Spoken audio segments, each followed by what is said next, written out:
Thank you. I think all the introductions have been made, but I want to thank the Honorable Prime Minister for sparing his valuable moments with us to listen on this conversation. And also, may I also take the time to thank all our beautiful people from Bougainville for joining us today.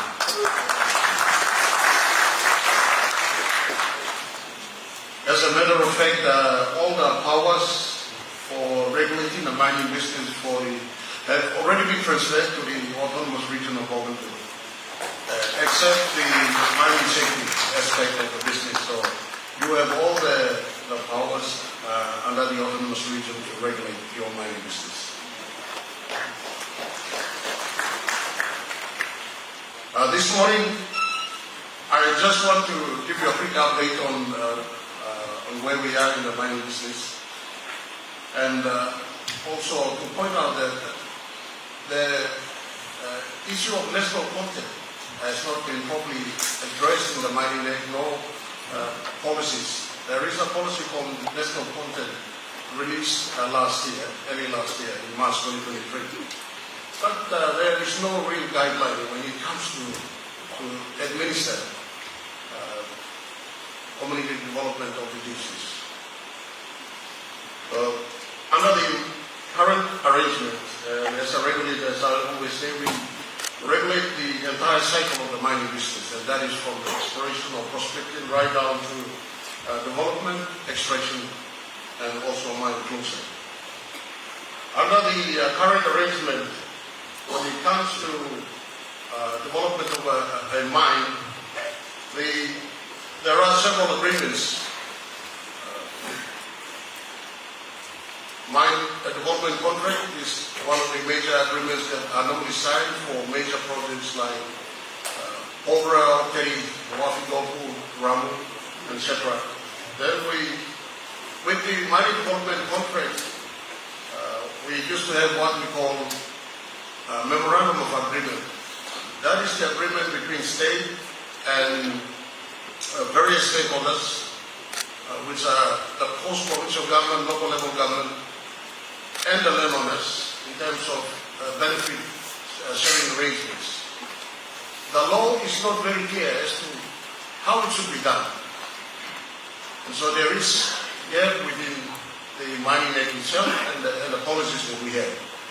So we have been operating more or less on head-on basis and on mutual understanding, I should say. And we have what we call tribute agreement, which is for the alluvial miners, if the third party wish to come and operate farm in as a joint venture partner on any of the alluvial mining tenements. They come under what we call the tribute agreement. And then the compensation agreement is a broad agreement signed between the landholders and the developer in terms of access deprivation, land service destruction, etc. So there is a broader definition of what compensation is all about in the mining.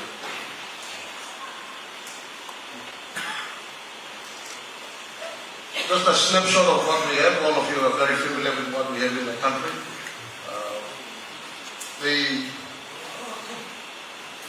There are about two large-scale mines, currently coffee copper mines, which were used to be Bougainville and now Garry. We are looking at Wafi and Afrika River coming on stream very shortly. In terms of Wafi-Golpu project, we anticipate to conclude the mining development contract negotiations. There are 2 or 3 outstanding matters that have to be addressed before we conclude the mining development contract for that project. And shortly thereafter, we will have the CDA consultation. And as far as a regulator, I am ready to basically issue the special mining list when we get the mining development contract signed up. Why is the mining development contract necessary? Because it forms part of the grant of the special mining list. It also guides how the project will be operated. So MDC is a critical part of the process that will go to cabinet for approval. As you have already heard, we have two large, what we call epithermal gold deposits in Lihir. Lihir is one of the biggest in the world, and of course, Pobra. Pobra has commenced operation. They've done 4 shipments so far in terms of exporting gold bars, gold bars, and from the numbers I gathered, they are saying they've exported just over 10,000 ounces of gold. The other type of major deposits we have in the country are called laterite nickel cobalt deposits.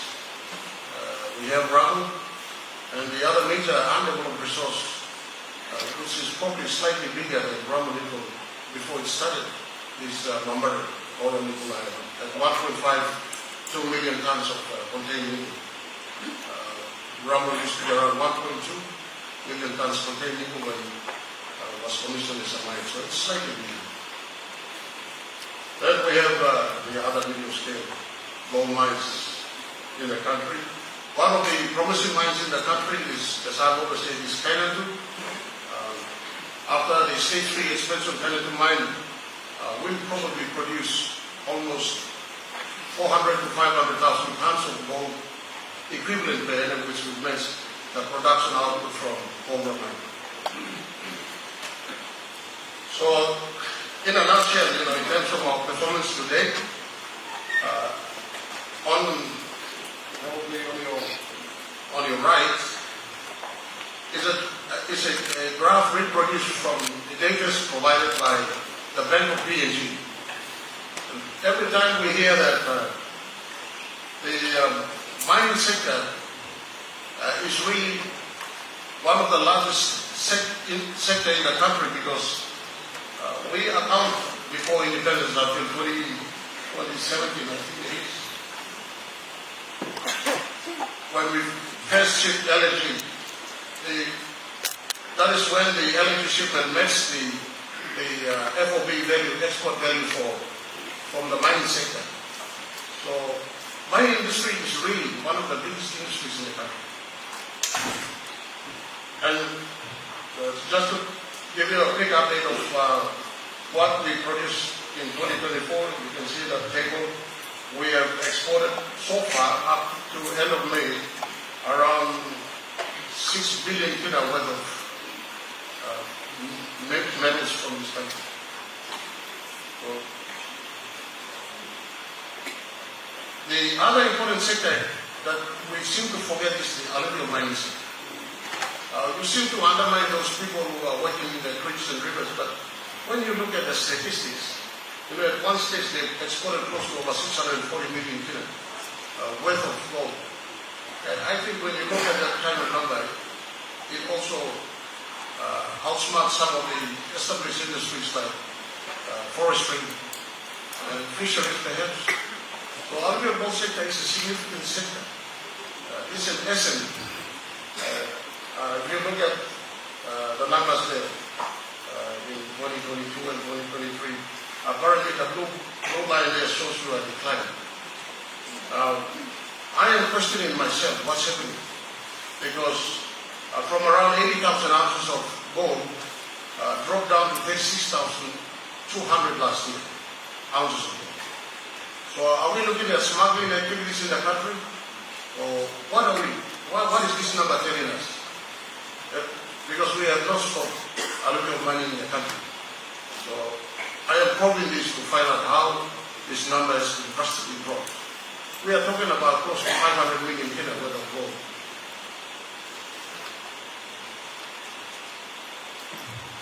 Again, just a quick update on the employment record.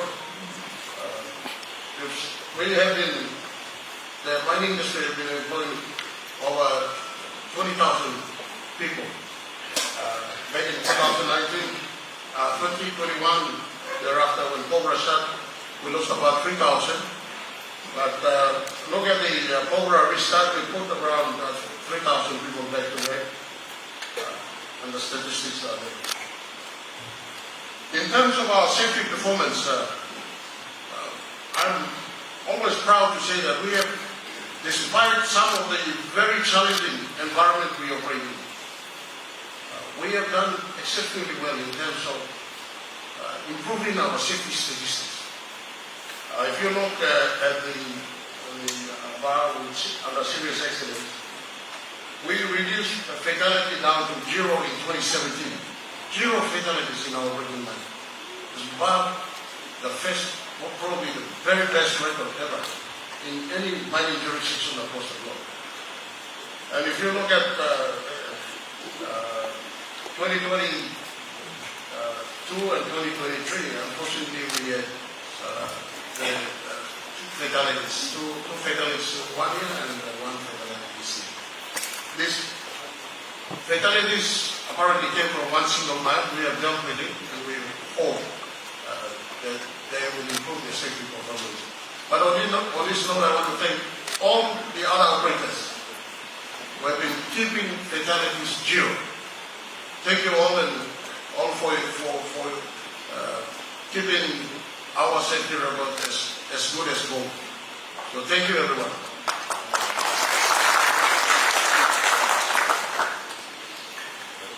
Again, you see other accidents, there is a massive decline in the other accidents. So we've done exceptionally well. And that is, as I always say, the culture, safety culture, practice in all our operating mines. At MRA, we only help just to make sure when we are not there to police, but we are there to help, so that all of us can work together to maintain our best safety performance in the country. This is a graph I love best, and the talk of national content comes back to this single graph time and again and again. Not all will last forever. All the mines will be closing at one day.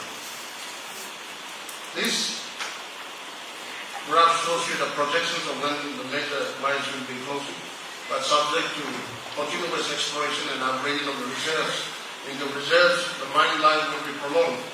But as it is, this is what it looks like. So by 2065 or so, we might not be able to enjoy the mines we have if we go by today, but today's projections. So we have a lot of things to do. And that comes back to this single graph. And I'm very proud because we've been talking about the imbalance of export revenue from the extractive industry against the sustainable economic sector. And thank you, Prime Minister, in your wisdom, you have now diversified and tried to grow the sustainable economic sector through the creation of the Ministry for Coffee, Cacao, Agriculture.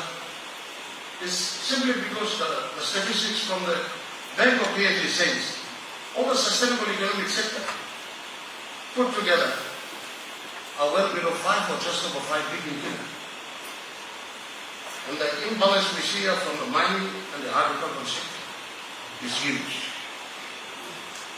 And so it's time we invest in sustainable economic sector.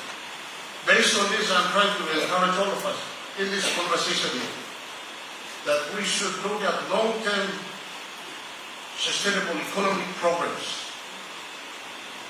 Something that we are used to. I'm talking about agriculture, I'm talking about inland fishing, I'm talking about things that our people are used to, so that we can be able to leave a long-lasting legacy when we close our mines. I'm very grateful of Wafi Gold for joining Venture.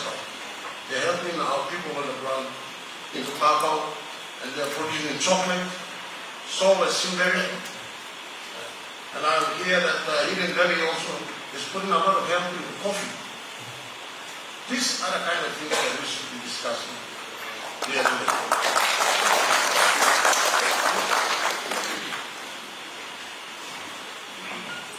The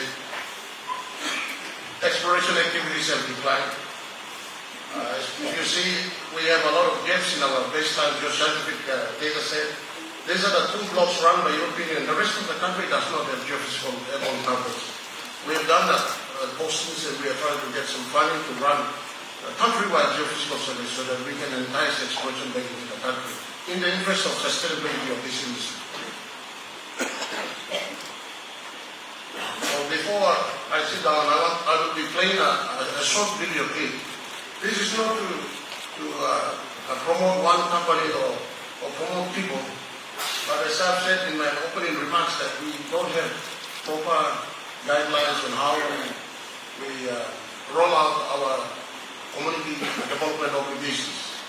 But here's a classical case where, as a regulator and the landowners, with the local LP and the company, reach out and reach a mutual understanding on how we should do a proper resettlement or relocation exercise for Woodland Gold project. And I am pleased to say that, in my opinion, I believe this is probably a very good resettlement exercise. So I will be playing a short video after this so that you all can see how it all started and how it ended. But before I sit down, and I want to say we must strive for improvements in our performances. We must secure the future of mining through robust and smart exploration techniques, which we have already commented as a part of MRA. I had some issues with drilling. The drill will be going down there, and we will be shooting our first seismic reflection next month. This is a test for deeper copper gold bodies. Then we are looking at, I want us all to, and encourage all of us to invest our time and efforts and resources in promoting the growth of long-term sustainable economy.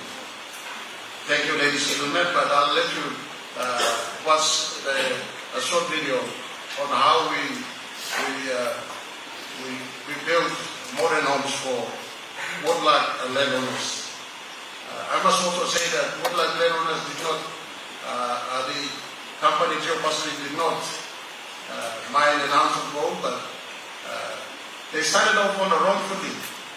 And when we corrected them, they delivered some of the best homes for the landowners. So thank you, ladies and gentlemen. Enjoy the video.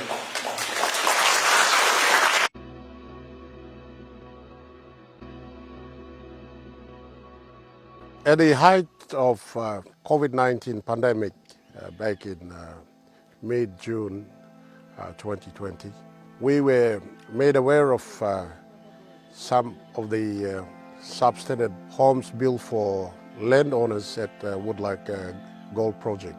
And as a consequence of those reports, we called up the chairman of the company and asked him to cease construction of those houses, and we demanded for a revised plan to be approved by MRA before any construction commences.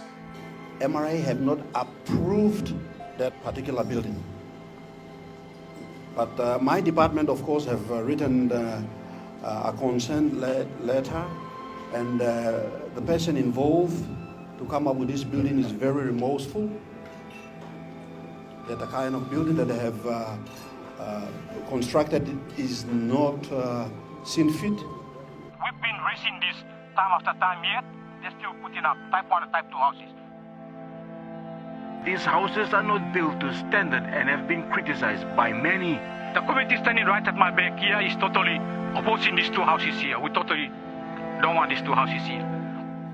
I agree with the landowners that we should put a halt to it until we draw it back again to the drawing board, and let's sort it out, and let's then start it off again to make sure that our interest, landowners' aspirations in regards to relocation must be captured. Because after all, it will be a home. We sent officers down there when we learned that they were already bringing in heavy equipment for early works, early engineering works. And the Chief Inspector of Mines with very senior officers of MRA went down there, had discussions, and we looked at the plan and we were not satisfied. We said we need to work on your plans for the relocation exercise. And I thank the media for basically flagging what is very substandard and unacceptable resettlement exercise. We wrote directly to the CEO expressing our dissatisfaction. We also asked very tough question whether that was a security post or either tolling. That is how we framed our questions to the company. We take landowner issues very seriously.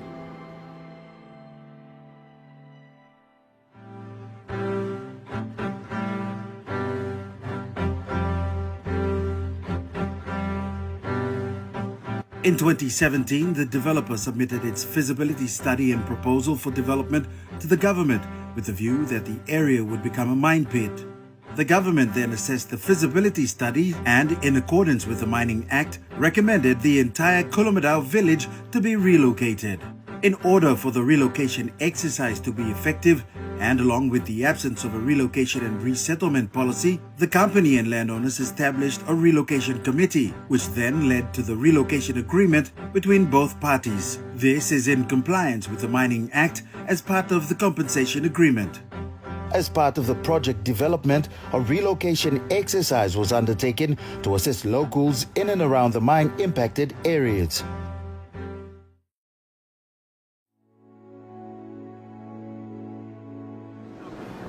Bosco Lapis works with Geo-Pacific Resources as its Community Affairs Officer. This is quite critical, not quite, this is really critical because the bulk of the community is sitting right where the pit is. So for us to extract gold, we need to move these people out of the pit.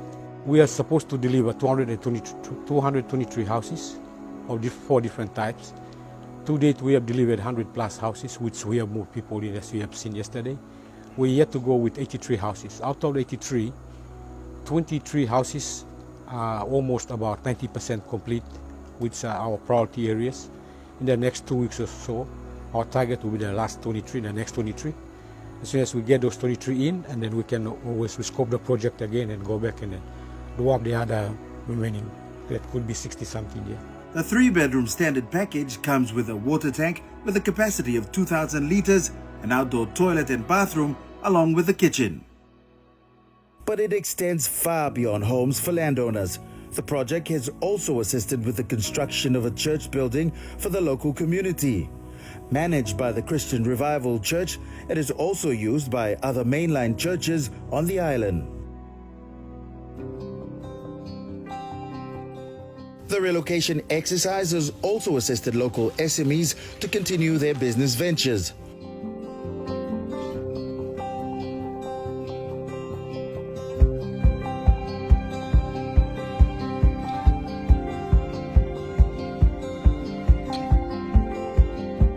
The local school has also benefited from this exercise.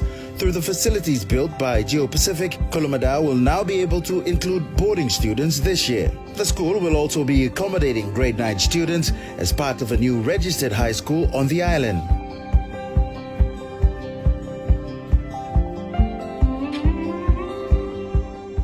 In a way, this is how the project is looking to develop the next generation of workers for the project. Max Joe, chairman of the Landowner Association, has been instrumental in ensuring that the relocation agreement, an agreement between the developer and the local community on Woodluck Island, has been fulfilled. I think most of the people are happy of the houses because these houses are built in a way that people in 5 or 6 years' time they will not build houses, such houses like the company have built, so they're happy with the houses, and I'm happy with it because I have to flow with the current. So people are happy with the houses, so I'm also happy. I was informed that changes have occurred in terms of design of the house and the structures of the house, and they're now high set. I think there's a number of maybe 2 or 3 rooms or 4 rooms, and they built tanks for the water tanks. I heard that was done already. Anyhow, I thank the MRA for continuing to revisit the Woodluck mine site and to actually, your continued visit have actually helped put the pressure on to the mining company to step up to its commitment. According to acting MRA Managing Director Garry, the efforts undertaken by Geo-Pacific Resources Limited have been well above expectations and may now be used as a benchmark for similar projects in Papua New Guinea into the future. I believe this is one of the first successful resettlement exercise ever undertaken in any extractive industry in the country. And I'm very proud to commend the entire team, the media for raising the substantive efforts in the past, then the MRA team, the landowners, the local MP and everyone that were involved in ensuring that we build dwelling homes for the landowners to our satisfaction and to the satisfaction of the landowners and everyone. And I think this is a benchmark achievement that must be emulated by every other extractive industry players in the country going forward.